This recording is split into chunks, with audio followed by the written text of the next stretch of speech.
Hello, Gemini. Welcome to the Plaid Sheep Oracle. Full disclosure, this is the second time I'm recording your reading. The cards are all the same because the message was very clear, but I spent a lot of time trying to soften the message. So I've been doing something different for this round.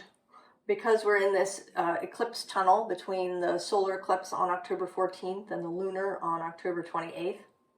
And we're also in Samhain season. I don't think of the cross quarters as a single day, but as a space-time, or a time-space. Usually either new moon to new moon or full moon to full moon, depending on how it falls. And this year we had this new moon in Libra, and then there'll be a new moon in Scorpio on November 13th. And Samhain is often thought of as a kind of a New Year space. You've harvested everything you can, and then you're going into this quiet time when you can dream and plan. I've asked two questions. What are you putting to rest? And what seeds are you planting? So as I say, I talked quite a lot wanting to soften this putting to rest message. And what's interesting is that in my attempt to do so, I was actually perpetuating, in a way, the pattern that we want to put to rest. And I do say we, because although there is a lot of Gemini kind of energy and here, I think that this is something that many of us have engaged in and need to put to rest. So before I get to this card, at the bottom of this deck, when I finished shuffling, was the Lovers, which is your card, Gli Amati.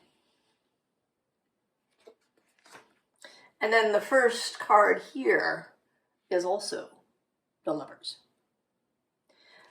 And I think this was meant for me as a real confirmation of the message that was coming through.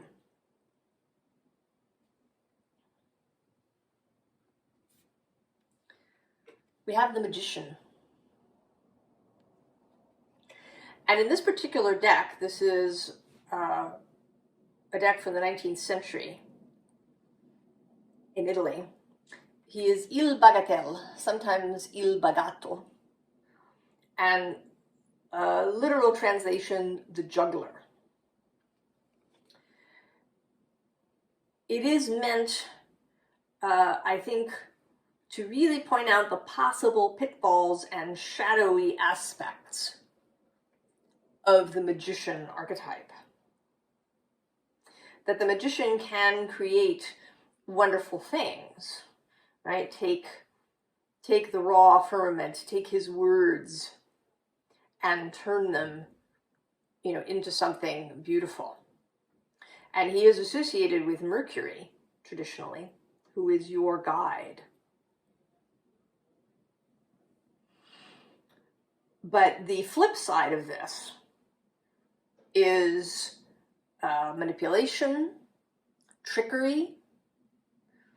So not, right, the kind of, the shell game practitioner, perhaps.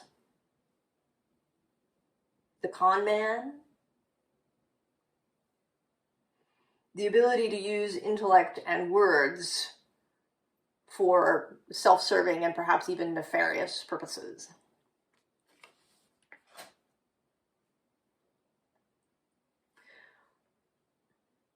So I don't know who's coming here. There may be some of you who have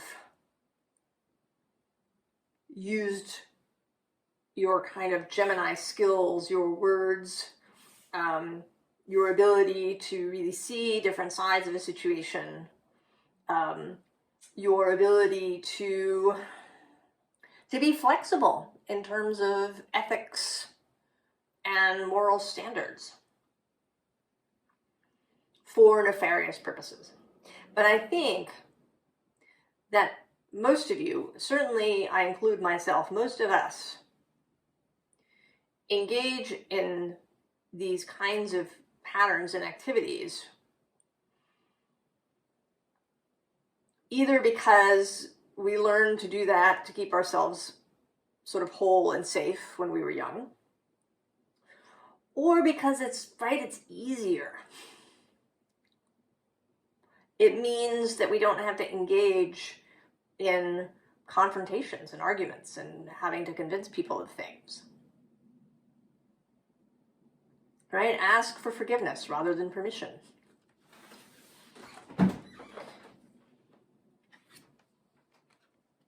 So we have here this Five of Swords, right? This is this energy using these swords, right? Just clearing away the brush, hacking through it, chopping it down, rather than maybe doing this in a more, not necessarily in a more systematic way, but clearing in a more, perhaps more permanent way, more in a neater way, right? Creating a neat path.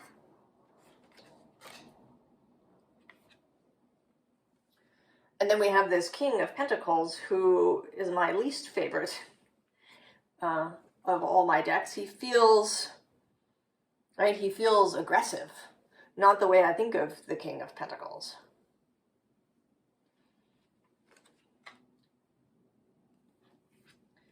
And then this particular Moon card, which is especially shadowy and has, right, a lot of trickster energy, and perhaps even, right, there's anxiety in that eye.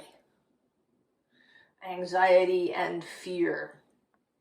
And it's these places that these patterns come from. Right? It's so much easier, perhaps, to tell people what they want to hear and then do what you want to do. I have certainly engaged in this. I worked in a place that was really ossified. Right? This is the way we've done it for the last 30 years. Change was so difficult.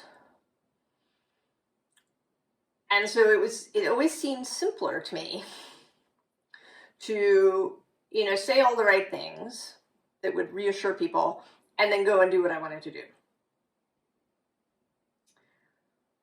But it had consequences. And the consequences were not just to other people. They were really consequences to me.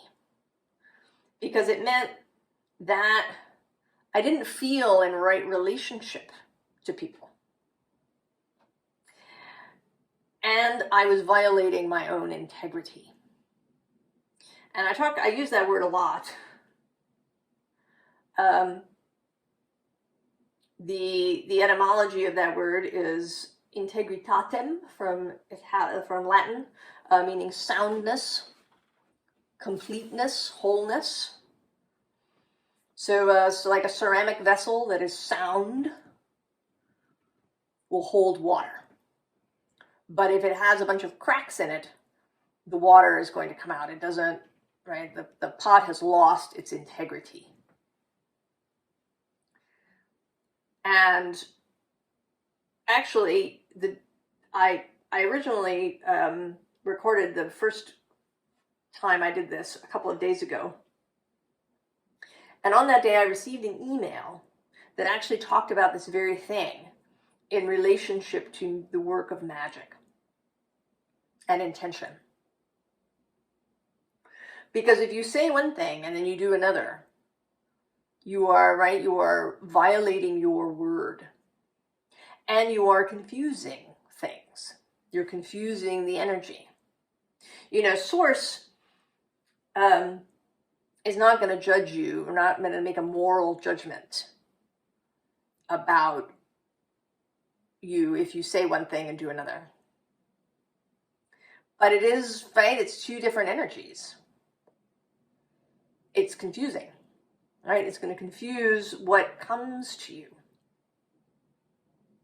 Your signal will not be clear. And then there's your own body, which responds poorly to lies.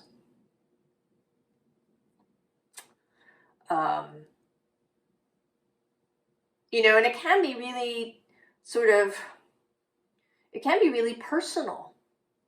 It may even be not so much around other people, but what you say about, you know, sort of for yourself, right? If you have noticed that when you spend a lot of time scrolling through social media, that you feel bad, and so you say, I'm not going to do that anymore.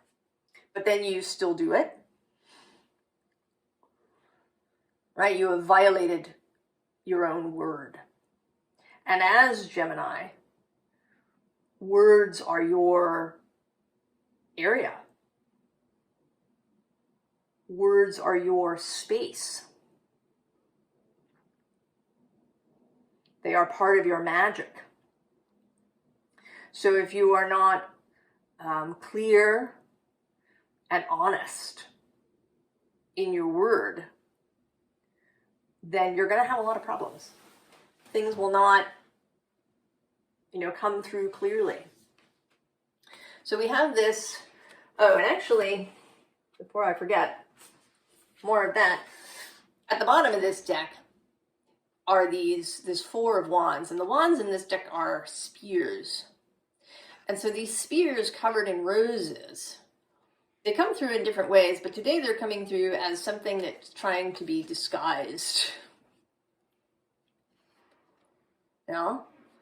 Disguising your words to seem prettier because you don't want to engage in a confrontation with somebody. And so then here with this Midheaven Pinnacle card, you know, this might be out of ambition, perhaps. And in combination with the 12th house that's at the bottom of the deck, right, is what we see on the surface the same as what is underneath?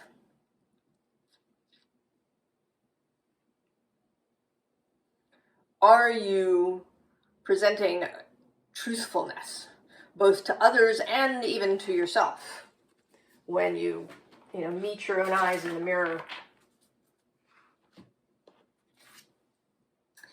Here with this first house, right, kind of the I am house.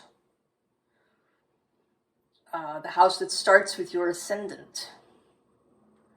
Kind of how you step out into the world.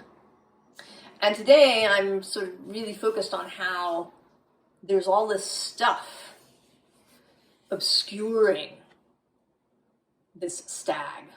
All these, kind of pretty flowers. Right? Do you engage in pretty speech that is not honest?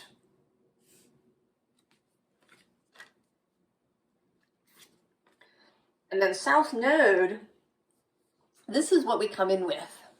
What the skills, the modus operandi, the way of doing things and seeing things that is natural, that is second nature, that we can always fall back on. And then the North Node is where we are headed towards, where we want to expand into. So it may be that this is, a pattern that you've carried since childhood. Because certainly children have many fewer choices about how they deal with adversity. And it may have been that it was easiest for you to just, to put on a happy face, to say the right thing, rather than, being honest. Right? The telling lies saved you, perhaps, in some way. or at least made you feel safer. Because we can feel unsafe in situations, even if it isn't really true, right, when we're children.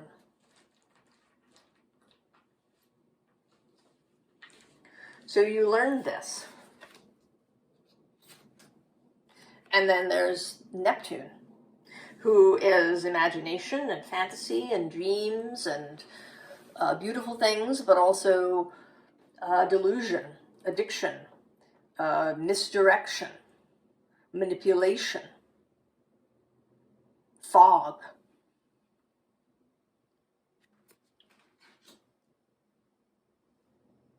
So where do you engage in foggy behavior? Where do you engage in obscuring your own actions, your own motives? Where do you not keep your word to others or to yourself?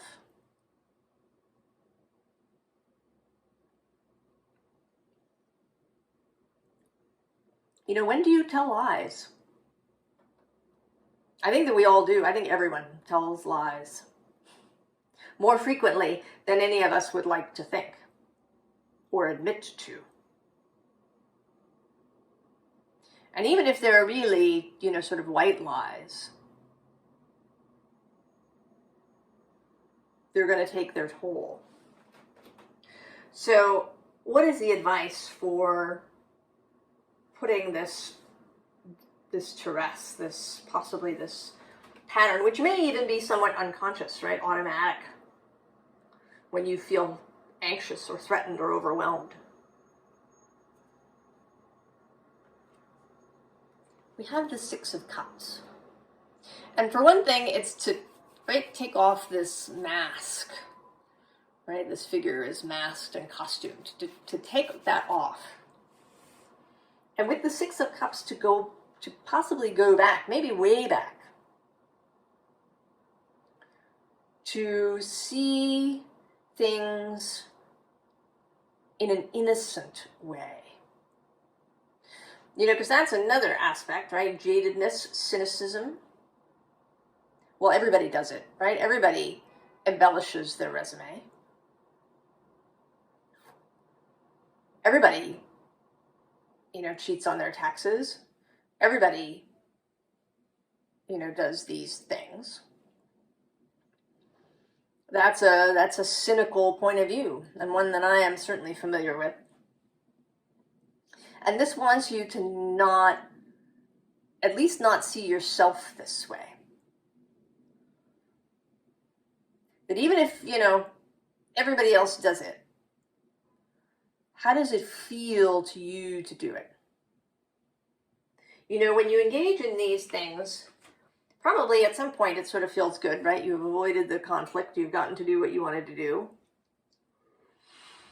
But then later, you know, do you feel like you might feel if you ate an entire bag of Oreos? A little bit sick? You know, do you have issues with meeting your own eyes in the mirror? Do you just not feel quite right? You know, maybe there's stuff going down in your body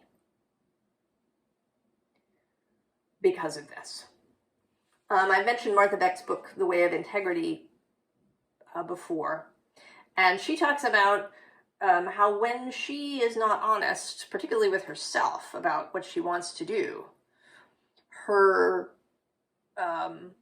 autoimmune stuff, fibromyalgia, I think, and other, you know, right, her body starts to be in pain. She, right, when she engages in being truthful with everyone, she just feels better.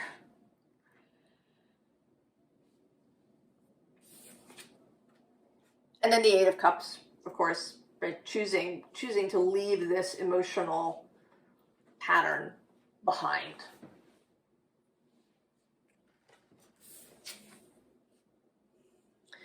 And then the Eight of Pentacles. This is, right, integrity in work, in labor, choosing to focus, choosing to be I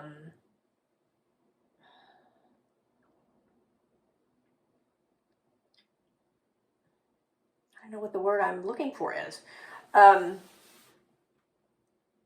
choosing to be devoted to what really means something to you, right? To focus on those things that really mean something to you. And then the Queen of Wands, she absolutely has integrity. All of the queens do. And hers is in the realm of passion and inspiration. In knowing what it is that she wants. And in being honest with others about what that is.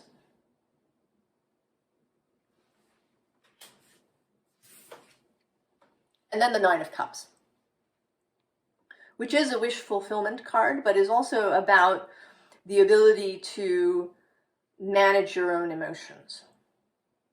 To be aware when perhaps you've been triggered in some way and this pattern comes up.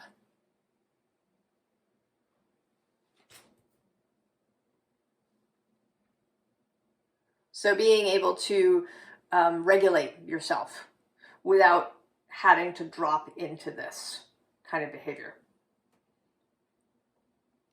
So what seeds are you planting? Routine. So don't panic. This isn't actually about routine. This is about consistency. And consistency in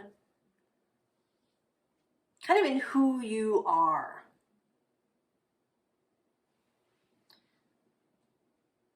Being upfront with people. Being consistent in who you are with different people. Right? That's an aspect of integrity too. I mean, yes, we are, right? We're going to behave a little bit differently with our coworker than with our lover, but we are essentially the same person. We're not going to pretend to be somebody quite different in order to get along. And then we have this Eight of Swords. And at the bottom of the deck is this same swan here in the Three of Swords. So it is likely that this pattern is based on pain and perhaps fear of pain.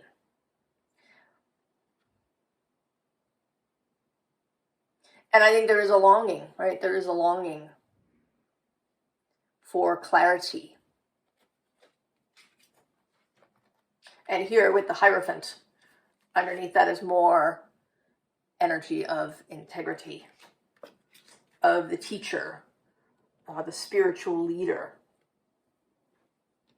Now, the other thing is that we are not saying that you should not be Gemini. Right? The beauty of Gemini is that you can see things from many different angles. That you can understand this person's point of view as well as this person's. That you do decide things on an individual basis. You don't have some sort of blanket response. Right? There's no mandatory sentencing for you. And this foxy Ace of Wands is about that. The fox is the trickster.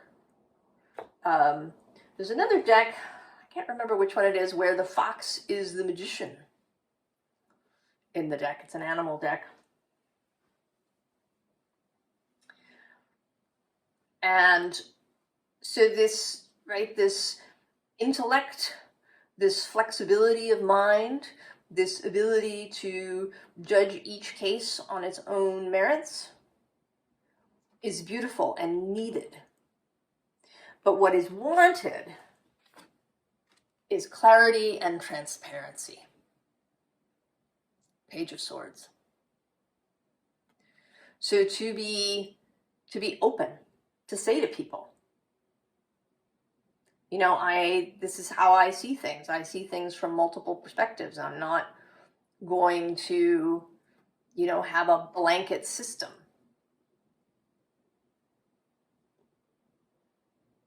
Right? I don't think that ethics and morality are absolutes.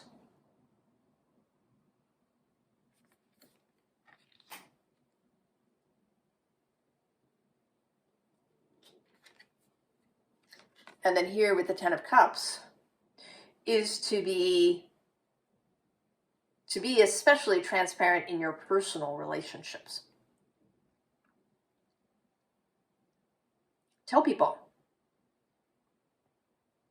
You know, if you're someone who perhaps is not in a romantic way interested in a committed relationship, that you would be upfront about that. Or maybe you're somebody who, you know, is really passionate about their work, and you're gonna go off sometimes and do your work, maybe without warning, perhaps, and that you're upfront about that. That you are clear and honest with those that you care about, with all of your personal relationships. And not just the romantic ones, right? The Ten of Cups is kind of it's a bigger group community energy.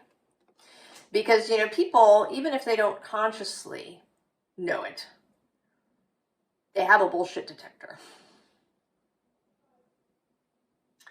And they're going to feel somewhere that maybe you haven't been honest with them. Some part of them, their body is going to know.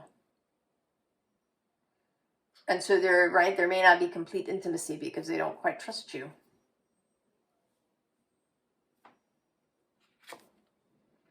I mean, it's kind of an avoidant thing too that I'm also familiar with. And then we have the Magician again, but this time a kind of angel magician. This is not a trickster magician.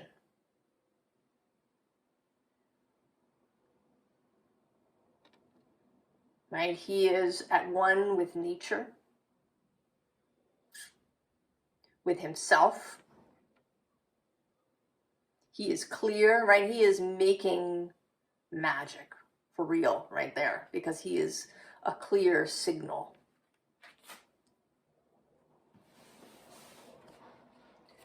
And then we have this Harvest card, which it's kind of it's appropriate for this season, but it also always looks like a signpost to me. Like you've come to a crossroads now, and you can choose. You can either choose to continue kind of in the same vein that you've been doing, or you can decide to change. And then here with the ace, the personal Yggdrasil, which certainly is right about honesty and keeping your word. It says, hide and seek, dare you peek at all you are, rather than the fragment you virtuously wave at the world. We all have a personal Yggdrasil carved with scars, pitted, knotted, and gnarled. Loki, the trickster god, slumbers in all branches. To wake him is to break and tumble from our hidden lives. Loki will push, Loki will flush all your shadows. So what do? Right? Do you just follow Loki down the hole, or do you make a different choice? And then win, joy, bliss, happiness, light, expansion.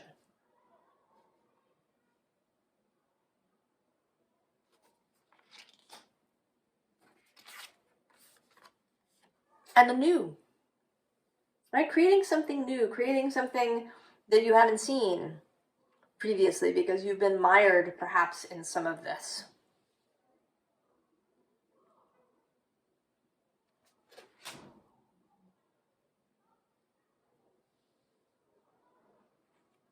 Then what is the advice? First of all, reliability. Yes.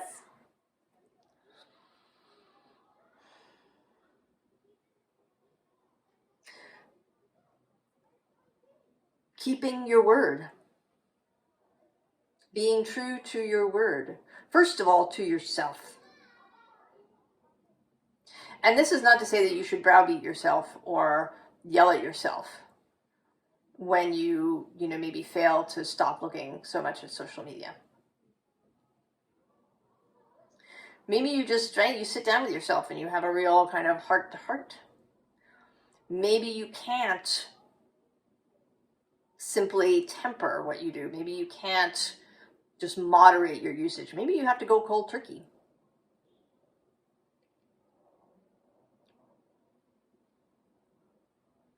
Until, kind of your nervous system has reset itself. I mean, you may find that you never want to go back.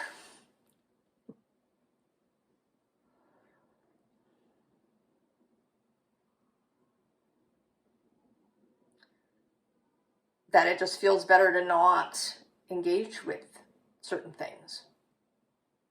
Or that it feels really much better to eat in a particular way. Or to get more movement in your body. Or to be honest, at this place where I was working, I engaged in something that was technically a lie. And I told myself that, because the place was so difficult and, they didn't really treat their employees with respect and properly, that somehow made it okay. Now, I didn't do it very often. It was something I only did occasionally. But then I stopped because I was seeing myself in a poor light. And when I stopped, I just never engaged in doing that thing ever again while I was there or ever after, I felt so much better. I just felt better being there. To be in integrity with yourself is so powerful.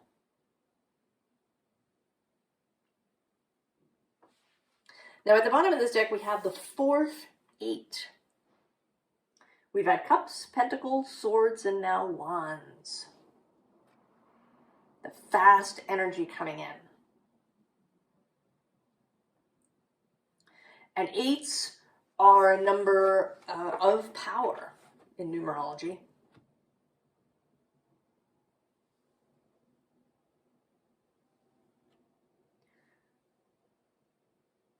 And it's it's sideways. It is, the image is infinity. And it's the space before the 9s where everything kind of really comes together for you individually.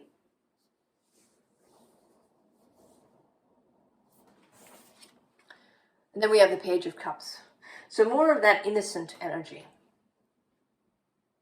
To really focus on your dreams, on what it is that you really want, how you want, what do you want your relationships to be like?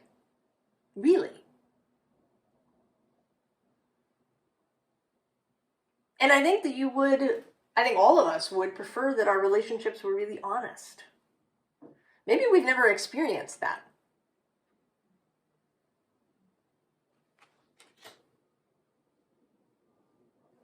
But now this is a seed that you're planting. And here with the Emperor, leadership.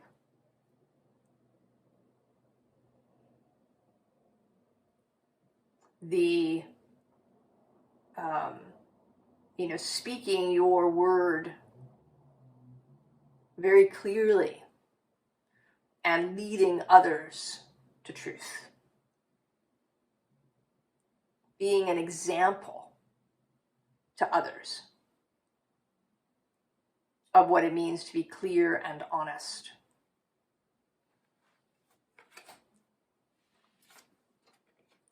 And then the Nine of Cups once more.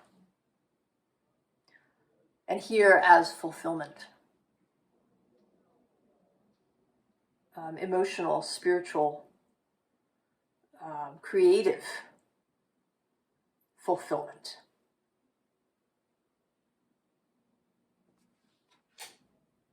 So these, to focus. Right, to focus on what it is that you want, and what it, do you want it to be,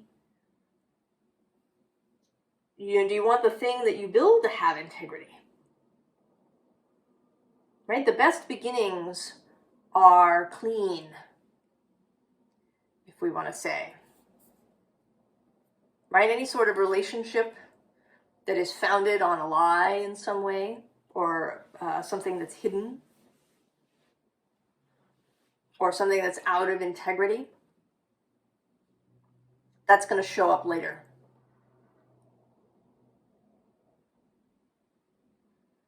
Right? It's the rot will spread.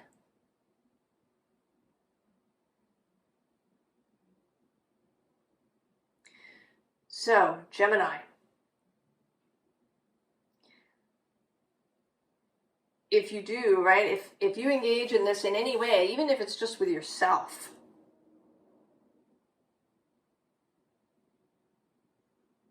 put it to rest. The energy is available now to help you really put it to rest.